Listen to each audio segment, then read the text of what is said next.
Hello, hi everyone. Good morning and welcome back to this class of Christian research or biblical research for within the pastoral context. So we continue our discussion. This will be our lesson 5, fifth week. And we'll try to focus on this topic of Genesis mandate. Okay. We are discussing this first mandate in Eden as the foundation for the research. So the human, as God created us, it's a very very basic human instinct or human nature to seek after information or try to resolve a question or questions. And as we try to live through the reality,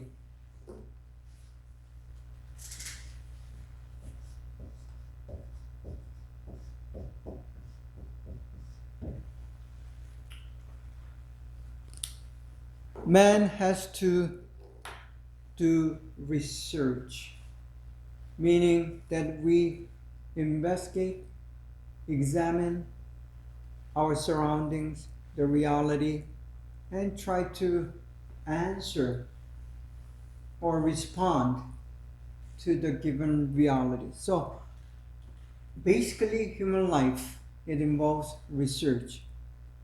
But as we talk about academic research, that's a little bit different than general research. But human nature, it demands the process of research in life itself. So we're trying to find those fundamental reasons or basis or even the examples of research in the Bible. And as we look at this mandate in Eden, God is asking Adam to name the things. So let's go over back and read. And Adam gave names to all cattle and to the fowl of the air and to every beast of the field. But for Adam there was not found an help meet for him. The first part of this particular verse in Genesis chapter 2, it tells us that God had asked Adam to name all these things. Not only the animals and the insects and birds and fishes. I'm sure that he named all the objects like a stone or rock, tree, flower. I mean, those are the things that he see, and he tried to obviously try to name those things.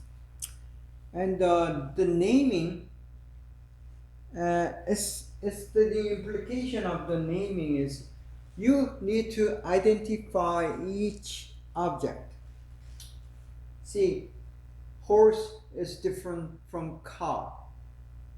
So what you're doing is identifying a certain object by comparing them and by their looks. Basically first by their looks you may notice the differences. So this is a very very first step of any research, observation, seeing the things. And as you see, not only you identify the differences, then you may have some questions. But here, basically naming is using your intellectual ability, the cognitive, let me write that down.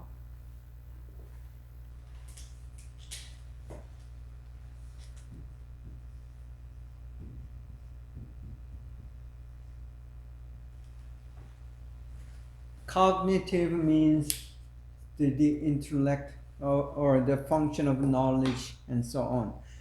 So we use that cognitive ability, the brain, to function, see and observe and make a differences. And try, I mean, as you see these animals, let's talk about animals. I mean, there are hundreds, thousands, and thousands different kinds of animal. And that's complex. So you try to understand the complexity and try to organize and systemize all these functions, looking at it, identifying it, making the difference, labeling it with the names, and try to remember what you have named. We are not certain if Adam had a way of recording the things, but as far as Adam is concerned, before the fall, before that that alienation from God, his brain was functioning 100% for sure. And even today, if our brain works like 100%, we'll be super smart.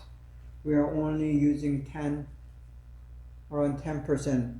The smartest person will use 10% of actual brain capacity. So knowing that, Adam may have used 100% of his capacity, the intellectual ability, the brain function, then he would have remembered all these things and would have been able to organize them. Just like today's computer is, that it has a certain memory capacity and it has a hard drive to store all this data and knowledge. It would have been much better than today's computer, and Adam would have remembered it in a very organized way. So that's kind of research that he was required to do as a first assignment at Dan. So it has a much implication for anyone who is, living the reality, everyday, ordinarily routine life on earth. But especially for the students like us, or scholars like yourself, who's doing very academic research and the pastoral research, as we find the very base from the example of Eden.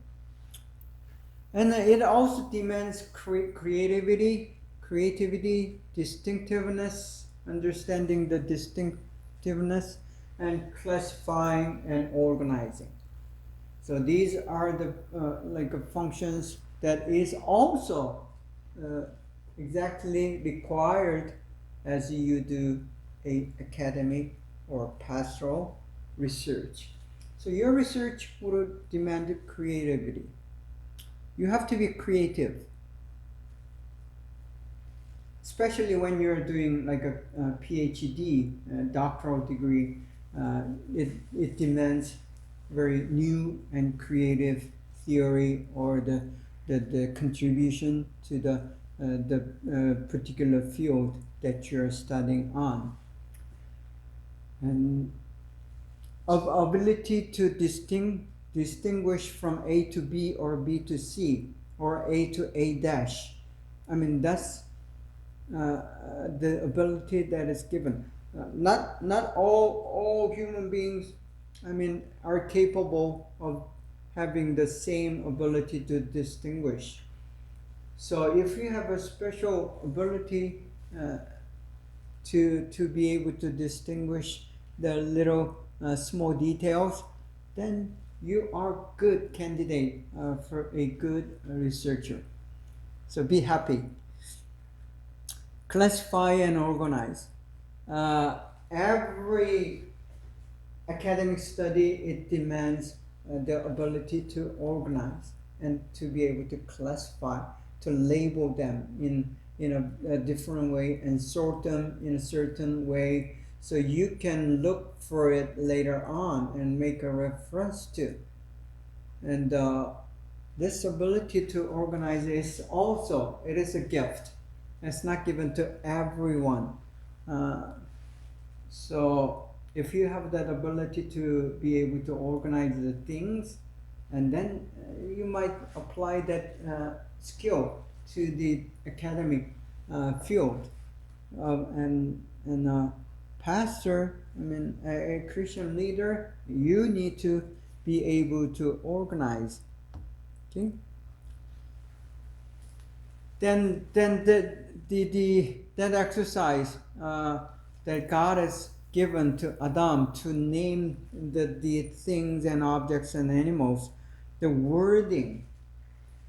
Word is very important component in academic research, especially in pastoral research. Pastors, whether, I mean, you like it or not, you are gifted or not, you are to study the words of God. So the ability to understand the vocabulary and to play with the words and the sentences, that is quite an important part of a research. So Adam, as he tried to name the animals, he has to invent the words, the vocabularies, different sounds, and then the meaning associated with it.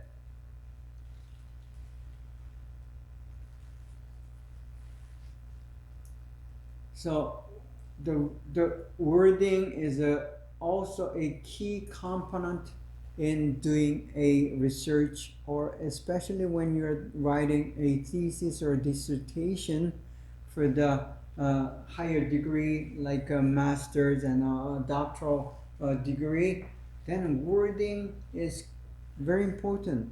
See, the concept and conceptualize and semantics and how to arrange these words so it could be easily read and logical, that would be also key to a research.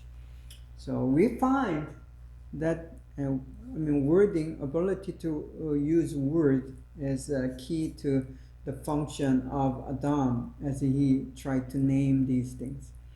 Record to remember. I just told you about this. So he would have had the ability to remember these things in his brain.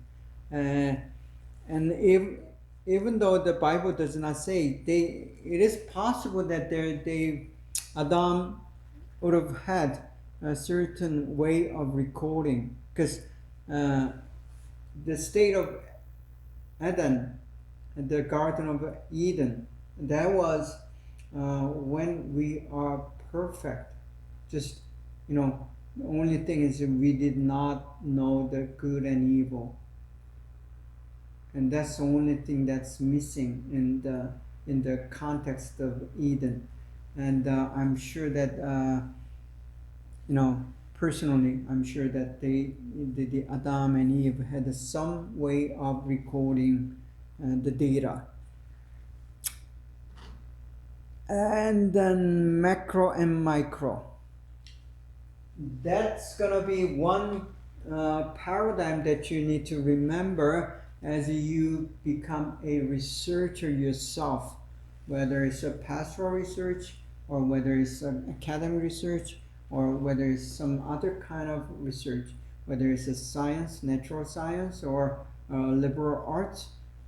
There's a macro and micro, and we need both.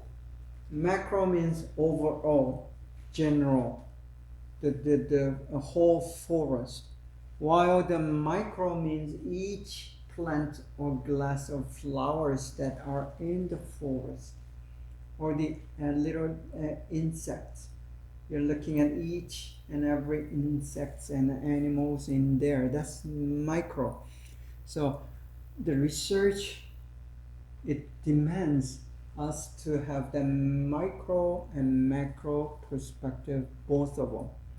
So you need to do macro research and micro research, both of them, as we, just try to tackle and a certain question or problem or a subject. Then comes the fall. I rather choose the word alienation than fall, but many use the word the fall.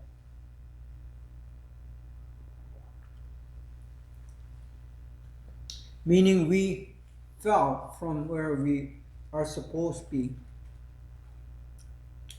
and then become sinners. So the fall. But there is a more of alienation from God, being apart. So let's read Genesis 3:23. Therefore the Lord God sent him forth from the Garden of Eden to till the ground from whence he was taken. I think it's King James Version. The reason I chose the very old version, it does have stick to the original language better than some other translations. Anyway, so the fall and the post Eden. So there was Eden, and you're kicked out of Adam and Eve were kicked out of Eden, and that's post Eden. So after Eden. There's a drastic change. When a change, especially those drastic change happens, it takes a science, it takes a research to deal with that change of reality. For example, for today, one good, the great challenge, the change that we face is a global warming. Of course, human has caused us, we have caused this global warming. But we didn't know it's happening until, there, some people, the scientists, begin to notice these changes. And now, the North Pole, the ice there is melting. Same thing happening in Atlantic, Arctic South, right? So there's a global warming, and that's kind of drastic change. Same thing here, or even worse. That they were enjoying this environment in Eden, and now they are kicked out of Eden. It may refer to a place, or it may refer to the ecology itself.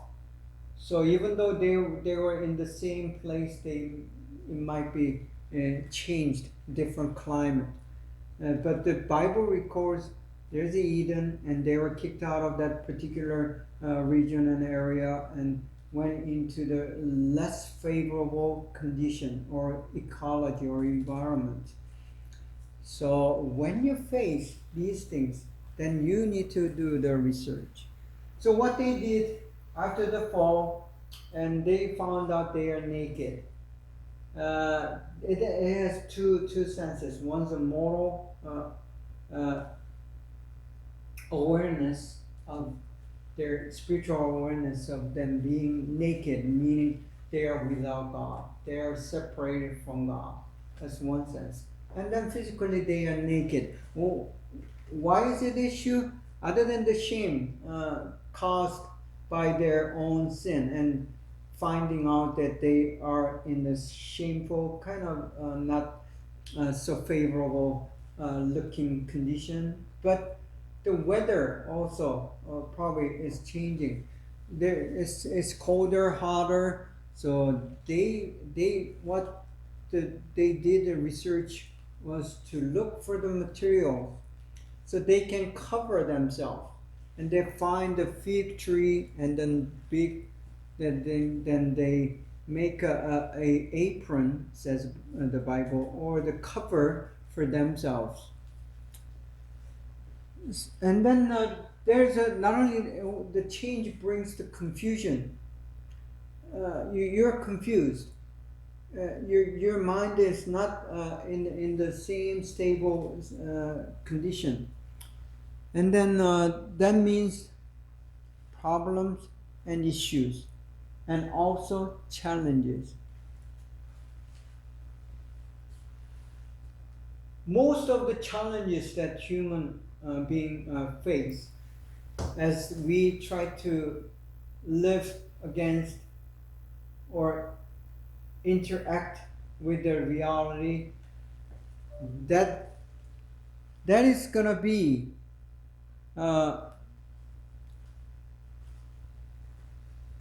something that continues throughout human life. And for the pastoral research, if you narrow it down to the pastoral context, as you try to pastor or lead your small groups or your students, you're facing these challenges. And then those challenges and confusion and problems, these things all demand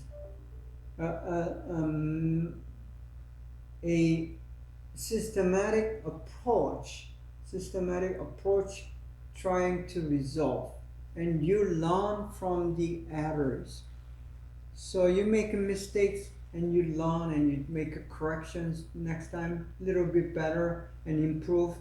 Then you improve a little further as you continue to practice.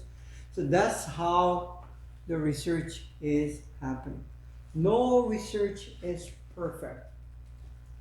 No research actually is conclusive most of the time. Because as you conclude one issue or one problem, then it brings probably many more issues and problems to be resolved.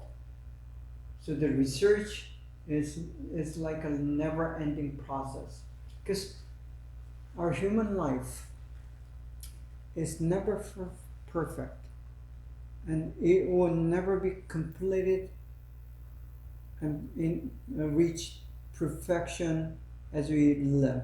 Even as a Christian, we know the Christians do fail. We do make mistakes. We make dumb mistakes over and over again. Sometimes without intention, sometimes with intention. So that's still the Christian life, which is not much different from non-Christian life in that matter. But only the different thing is we try to resolve those problems within or with God's help, while someone else is trying to resolve those issues in their own way.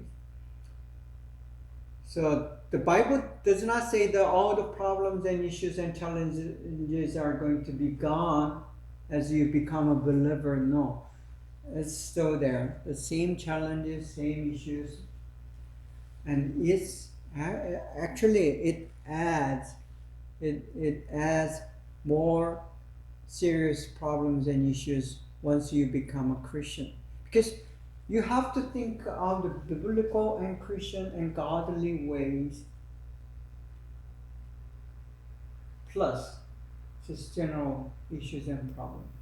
So it is more difficult, and it's more of challenge, which justifies the needs further research. So that's the reason that we need to think about it and rethink and test, examine, and find resolutions, and then try to repeat the same for others, and try to prove that what you're doing is right in the eyes of God. See, that's the kind of challenge for the pastoral research. So reality brings to the existence.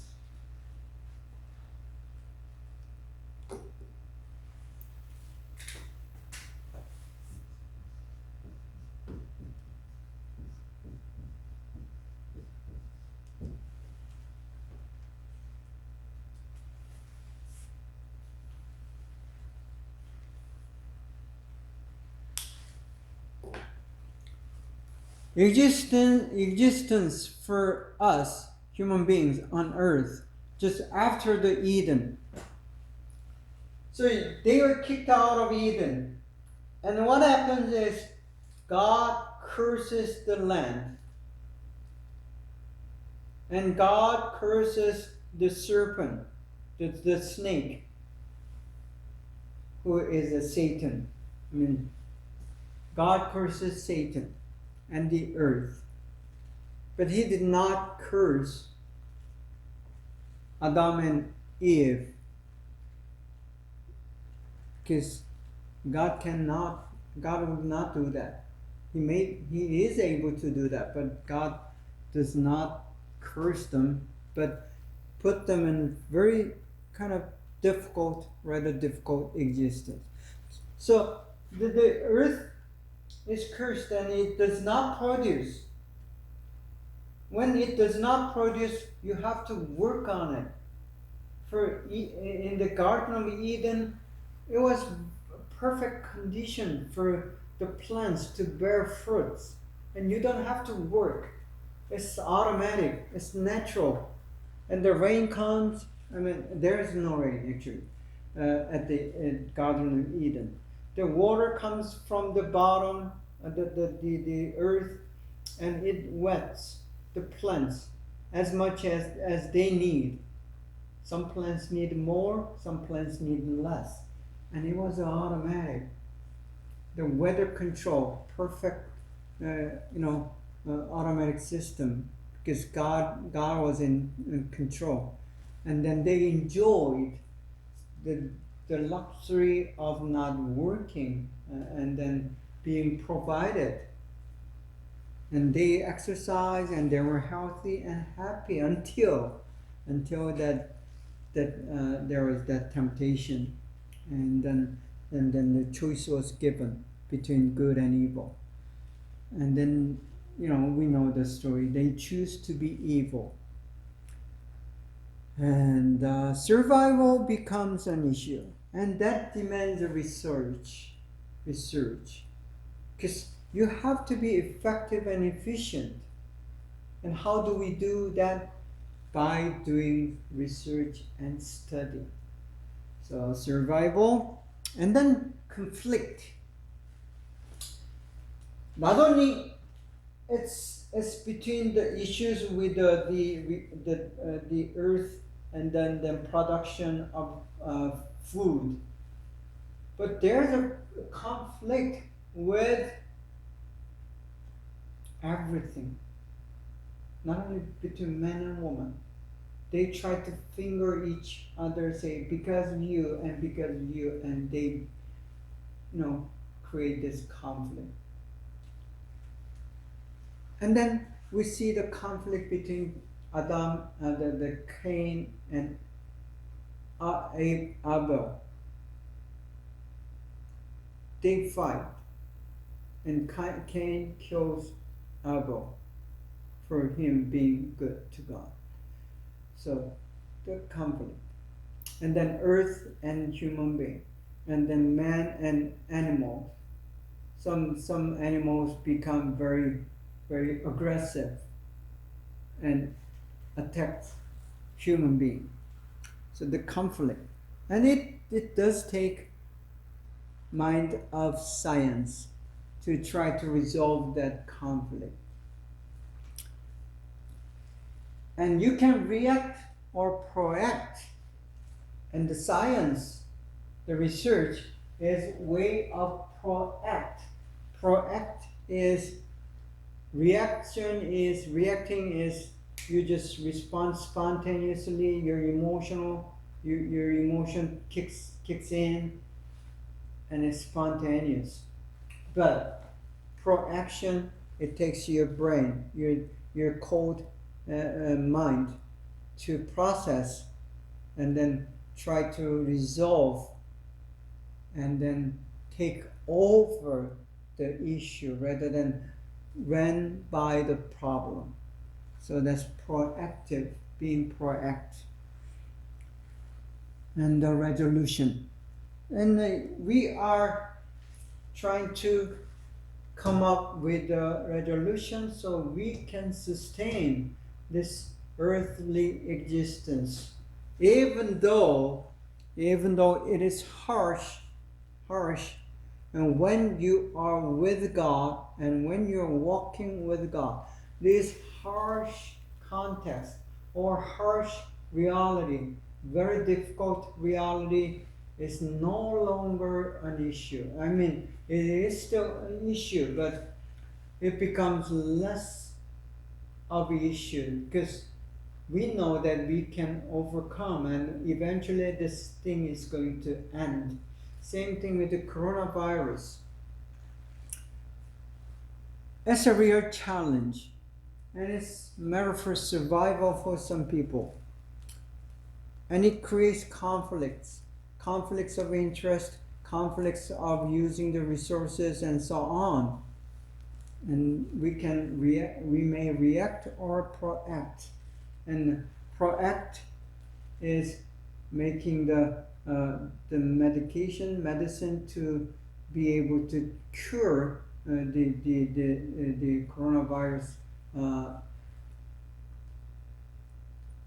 contamination, or you invent a vaccine to prevent you from getting sick. So that's proaction and that's a resolution.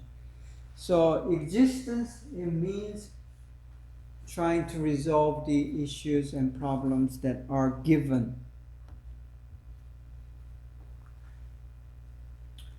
Now, this is in Genesis chapter 6 and the story of Noah.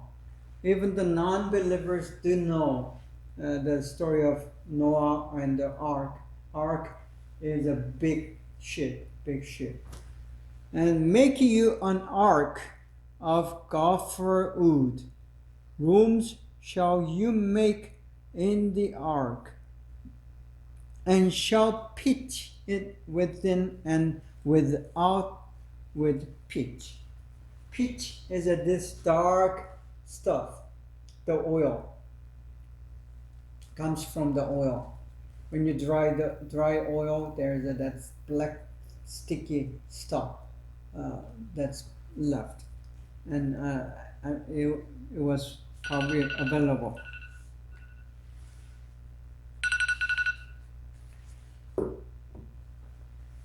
So God says, make an ark, the big ship, and then rooms, and so on.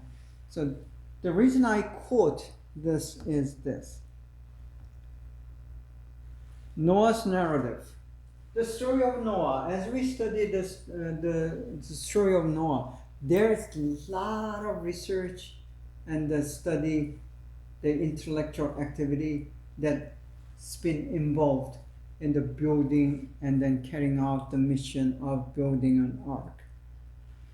So the flood is a big change, and they never experienced any rain until Noah experienced the flood. That was the first rain. They had the mist and then the fog, but never rain. And they did not know what God was talking about or what Noah was talking about when he was going around telling people it's gonna rain. What is rain? They said. That's just like a climate change that we face. What is climate change? I mean, what you're talking about? Many does not still believe that the climate change is real. They think it's made up conspiracy. This conspiracy theory. I mean, sometimes it's true that there is certain conspiracy about things that's going on Earth and around us today, but they thought this flood is conspiracy. I mean, it's a lie. So they did not believe. Okay, let's take a short break, and I'm going to come back. Thank you.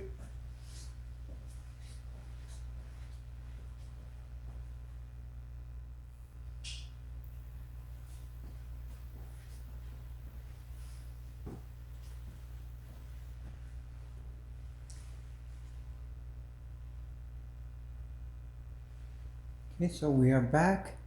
Second part of week number 5.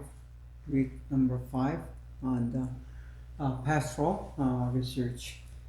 Okay, we are talking about this Noah's narrative, and its reference or implication to the topic of research.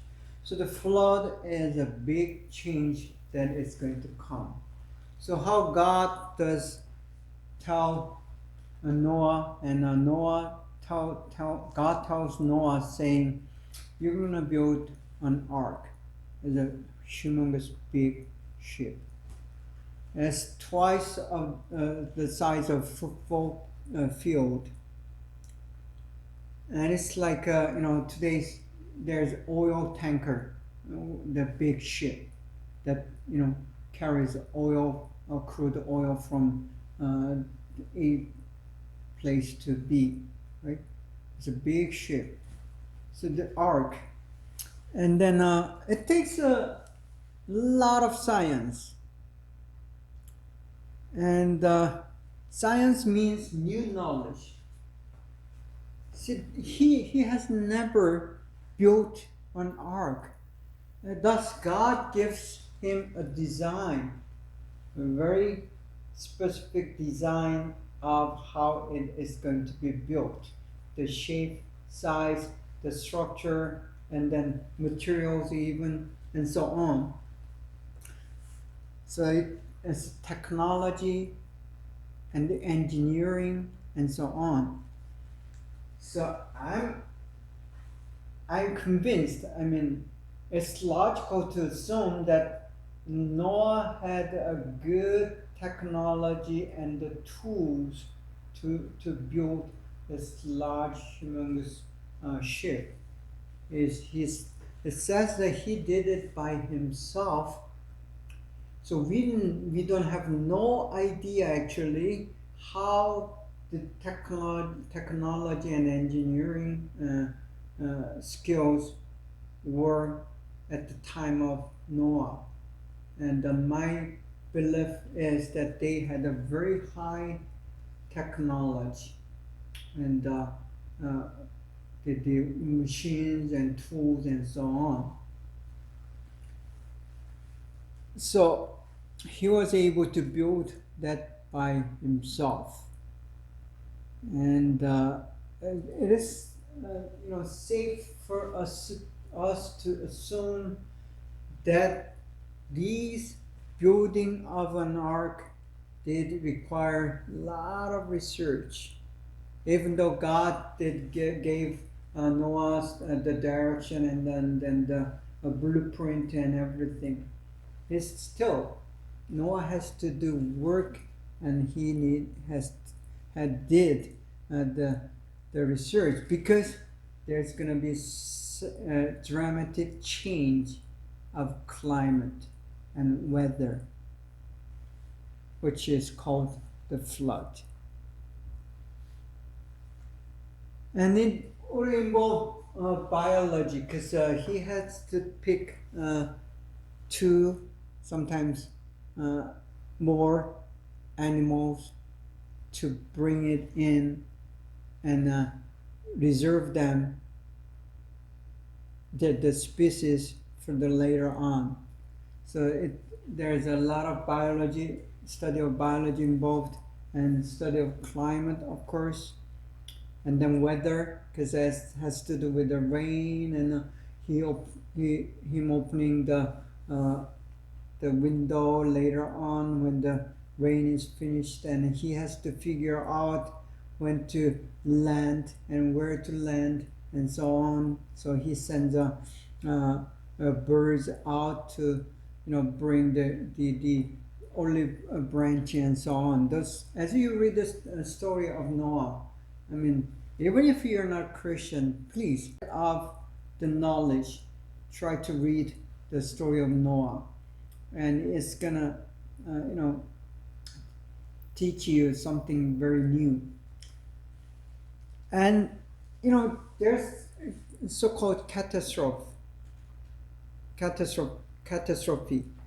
which is a very dramatic, tragic incident, earthly.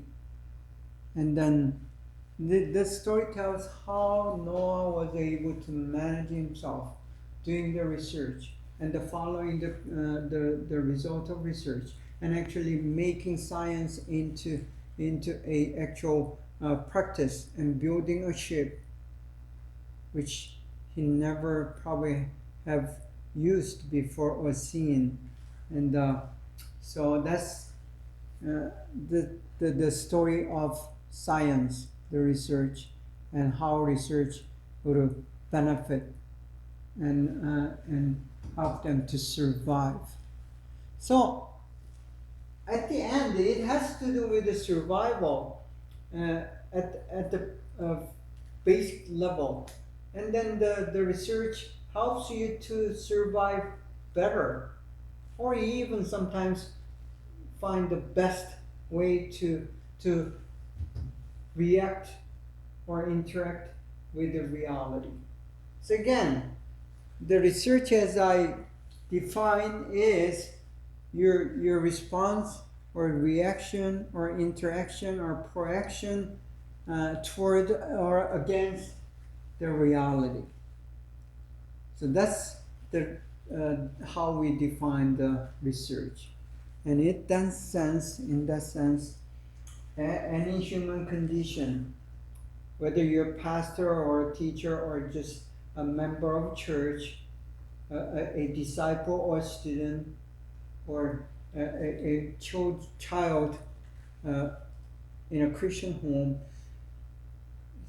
it does require us to do the research because by doing research, not only you benefit, you are going to be benefiting from the research, but also you're going to benefit others, which is more important and which should be more primary. So any research for a Christian or pastor, a Bible teacher, or parents, Christian parents, our research is, again, I emphasize, it is done for the benefit of others, or better of the world. So we are doing it to improve the conditions, the living conditions, or for the well-being of others, then which will eventually also benefit myself, because I am the part of this whole community, whole earth, the whole world that we live in. So some people do research for himself or herself, or to gain the knowledge and just to be satisfied by gaining the knowledge and having the answer to the personal, individual, and interest and questions. That did help to improve us, our reality, the living, the existence. But it is much better to do it for others, because that's how God is, and that's how God asked us to. So, as going back to Noah's narrative, he did it because he was going to save the world by doing it. But eventually there are only 8 people, only his family, who would have listened to the warnings of Noah, and they were brought into the ship, and they were saved. So that's the kind of story still repeating. People does not believe, people does not listen when we tell them that there's going to be that final destruction, final judgment that is going to come, and they have never seen one. Actually, they've seen Sodom and Gomorrah the story of Noah, this has been there. And then the war and the pandemic, these are all the signs of the final destruction. This is like a preview of the final destruction.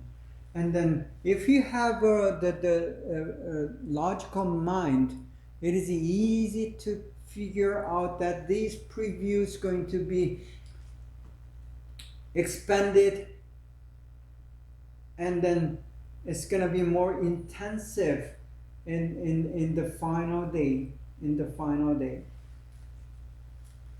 But people does not listen and they don't believe, just like they did in the time of Noah. And when we Christians, when I proclaim that Jesus Christ is the only way to the salvation, to come to the Father, and he said, I'm the truth, I'm the way, I'm the life. And then he meant it. And either he lies or he is saying the truth. Either he is crazy or he is telling the truth. Or he is making up this story or he is telling the truth. And you have to make a decision. So how do we make that decision? By researching what? You have to research the Bible. If you're not a Christian, please do read the Bible. And then, you have to find out. If you're a Muslim, that's fine. I mean, you already know the Old Testament. But, as much as you believe in the Muhammad, the Prophet, you may also want to read the Prophet Jesus. And that's in the New Testament, which most Muslims disregard to read. So that's going to be the challenge. And that requires the mind of researcher to see all the researchers. The thing is, you have to start at zero base. You don't assume actually that to be true or not, and you just say possible. It is possible. That's called hypothesis. And every science, good research, start with hypothesis. You assume, and then that means there's no definite answer yet. So you go in and they take time and effort to examine the evidences, examine the data, examine the resources, and gather them, and make an evaluation of those resources and data, and just make your sound, logical, rational judgment on the data, subjective judgment on the data, information that you have. Then you come up with a conclusion. That's the research. So that's how we tackle the reality, the life, and then bring the proper existence. So same thing with the religion, the belief. So climate and weather, all these elements are the subject of study and research. And Noah, I'm sure that he had to have the skills and ability to tackle these subjects and come up with a very rational and then objective answer to the given question. And then also Noah had to deal with these numbers, because without the measuring and measurements and the calculating and so on, you are not going to be able to build this large, humongous ship. You have to have design, and then it involves the numbers. So I assume before the flood, when everything was destroyed,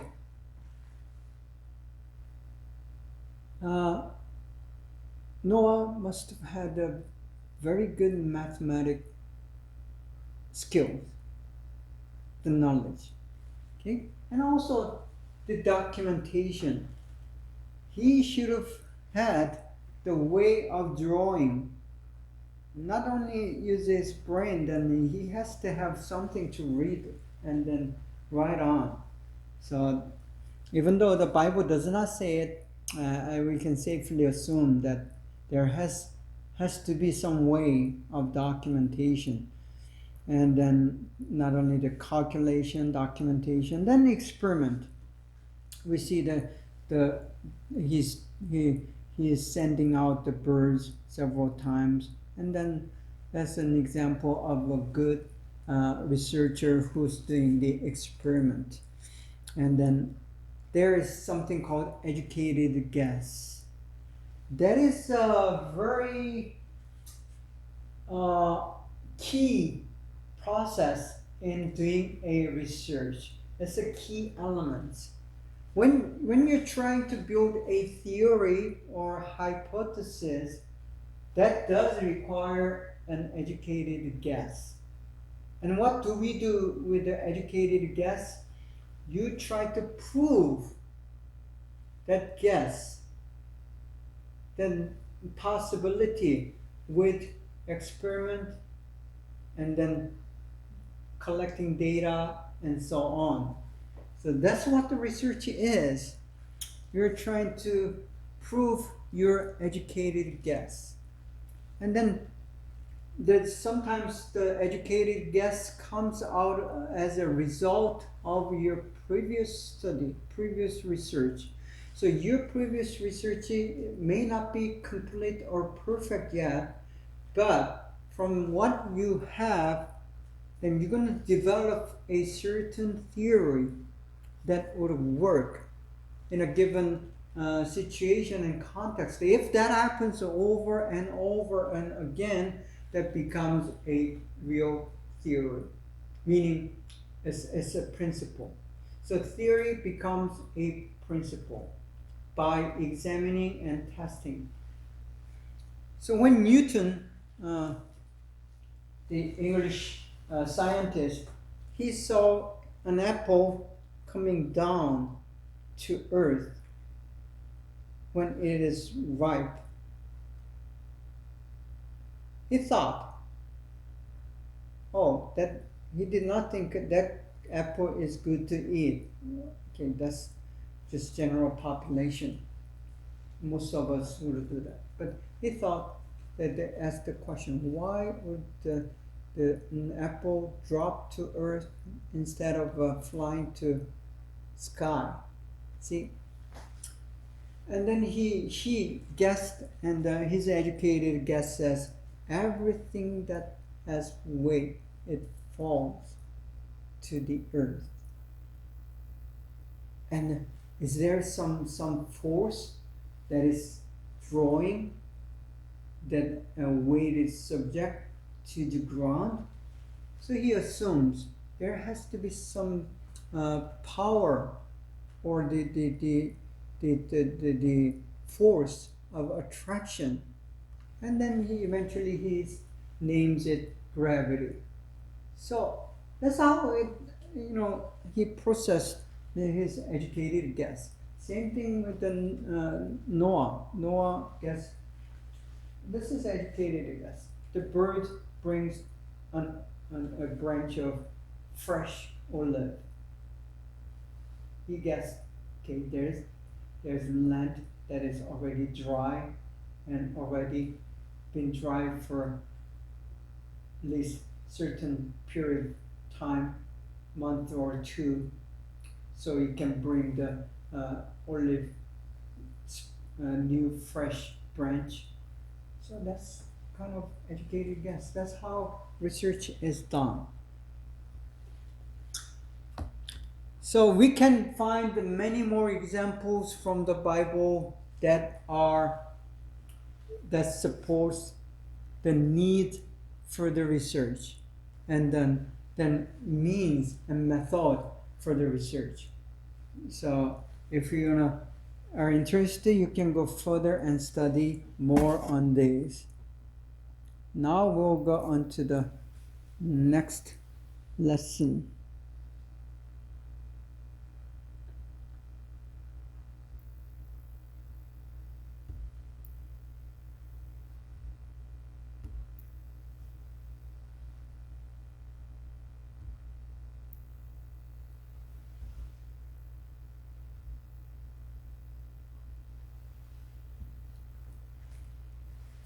So lesson 3, we have, studied about the biblical foundation and example about the research, pastoral academy research.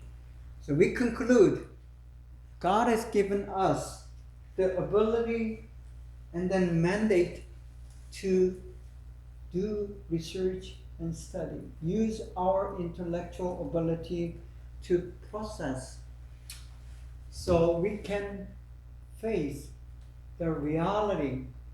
And that's how God would do, that's how God is, and He has given the same ability and nature in us. So it is natural for us to investigate, to ask questions, and to come up with the resolutions or answers. So that's what the research is basically.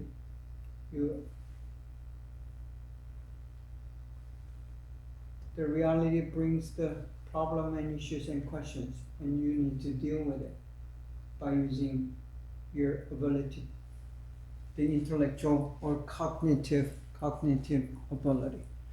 And we'll further study about this cognitive ability and the mandate that we are given.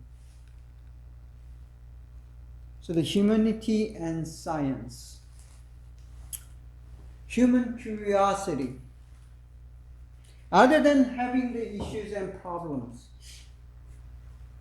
even without the problems,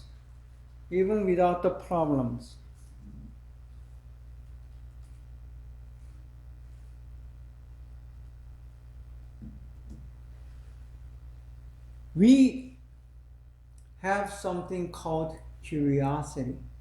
It's a built-in instinct, human nature.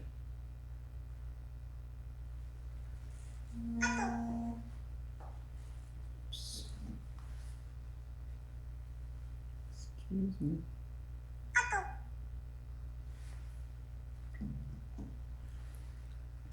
Tree of good and evil.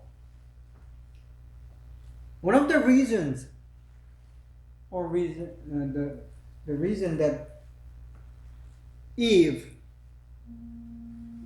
Adam's wife, took the fruit of good and evil is her curiosity. She wanted to know. She was dying to know what would have happened if she took that fruit and eat them. It looked good and looked tasteful. It was not only beautiful to look at it, and it looked really taste good. So that curiosity took her to make that decision. And human is empirical by nature. Empirical means we want to experience. Someone may tell you something. For example, they can tell you about the Niagara Falls. I haven't been there yet myself. And you look at this photograph. That is still not enough. And you look at this beautiful video, drone shot over the Niagara Falls. And it's wonderful, magnificent, beautiful. And then the most common and natural response to it is, I want to go see it myself. I want to go see it myself. You may have traveled across the Pacific. Many of us who were born in Korea, China, Japan, or elsewhere, as you came first time to United States of America, there's something that you have seen in the picture and may actually you have visited. For example, Grand Canyon, Yellowstone, Niagara Falls, or City of New York, and then the Statue of Liberty. These things, when you look at it with your own eyes, it's very different feeling. So empirical, you want to experience it. You want to see it yourself. You want to touch it. You want to feel it. So that's human curiosity. You want to experience it. You tell a child not to touch that hot stove. But as you know, many of us do have to experience how hot that stove is in the winter by touching it. So that's how badly curiosity is for a human being, even a child, especially a child. They always ask why. When a child begins to ask question why rather than what, at the beginning they'll say, what is this, what is that, and then you tell them the names, and that's how they learn the language and how they learn the names of the subject. And then the next stage you would be asking why, which means they already have developed this cognitive ability. They are being intellectual. Not only they are being intellectual, they are being curious about things. When this happens, they are ready to learn, really learn the things. And you have to feed them with the right answers. Parents usually don't have answers, so some parents say, I don't know, or don't ask. You silence them. That's a bad way. And you're not going to develop a good researcher or a scholar or scholastic mind in a child. When they ask why, you're going to ask another question. Try to bring the answers, not give answers. Usually parents don't have answers. And then it's good way. If you don't have answers, just help them to try to find the answers themselves. So empirical, you want to experience. Imagination. Imagination is another area of researchers' mind. Curiosity, another aspect of curiosity. People have ways to feel meaning to feel the emptiness, fulfill that curiosity. One way of fulfilling that curiosity is imagination. You dream, you daydream. So these are the dreaming, imagination, making things up in your mind. That's also an aspect of curiosity. And it takes a lot of imagination, good imagination, for a researcher to be a good researcher. And see the movies and the drama and stories that we read and see, watch and enjoy, it's not limited to the imagination is not limited to the entertainment industry, but it is basically for the science. Without an imagination, going to the moon and coming back and walking on the moon, I mean, that's really very impossible imagination. Because it was impossible, they thought it was only an imagination. Who could have imagined that you would have this kind of device on your hand to look for the information? The whole Bible is here. And this small thingy. And not only the whole Bible, I have like 100 different versions in English, and then also many different versions in other languages in here. It used to be the whole library for those information, and now you have this in your hand. Who could have imagined this? So the imagination, you pursue it and you try to make that imagination a reality. So actually, not only we are interacting in response to the given reality, people create the new reality to overcome the reality that's given. So that's part of science, that's technology, that's engineering. And that started from that curiosity. So curiosity is a core element, very fundamental element in coming to the research. And also creativity. Creativity is very key to human existence. You have to be creative to go against the reality, because the reality is never the same. The reality, the moment as I speak, few seconds later, it's new reality.